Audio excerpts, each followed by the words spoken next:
Kite ఎగిరేయడం అయితే నాకు రాదు, కానీ మా అబ్బాయి కోసం ఈ ఇయర్ అయితే నేను నేర్చుకున్నాను. నేను నేర్చుకొని కైట్ ఎగిరేసిస్తే మా అబ్బాయి అయితే కైట్ని చక్కగా ఎంజాయ్ చేశాడు. కంట్రోల్ చేయడము, కైట్స్ని కట్ చేయడము, చాలా దూరం పంపిస్తున్నాడు. చక్కగా నేర్చుకున్నాడు అనమాట. కానీ నాకు ఒక్కసారి ఇవ్వనా అంటే మాత్రం ఇవ్వట్లేదు. ఎన్నోసార్లు అడగ్గా ఒక్కసారి ఇచ్చాడు. ఇచ్చి వీడియో తిన్నానా నేను కూడా కైట్ కంట్రోల్ చేసేటప్పుడు అంటే నన్ను ఏ విధంగా కామెంట్ చేశాడు, నాతో ఎలా ఆడుకున్నాడో చూడండి మా అబ్బాయి. దీనివల్ల నేను నేర్చుకునేది ఒకటే, పిల్లలకి ఏమైనా నేర్పించాలంటే మనకు తలనొప్పే, మనం ఏమైనా నేర్చుకోవాలన్నా మనకు తలనొప్పే. నీకు రాదా అంటూ మన తల తింటారు మన పిల్లలు. ఎగురుతుంది తీ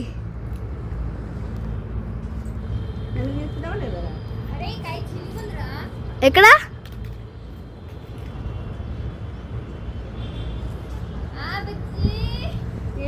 లాగేదానికా మా కిందికి వచ్చేసిందా, మళ్ళీ చిక్కు పడుతుంది.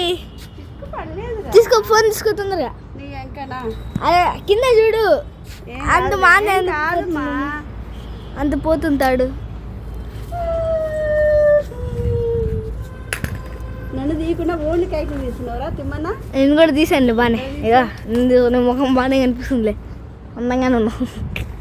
వెంటకారాలు ఎక్కువ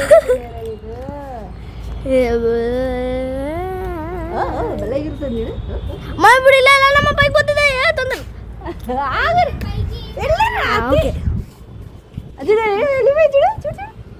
ఆపేస్తున్నా వీడియో.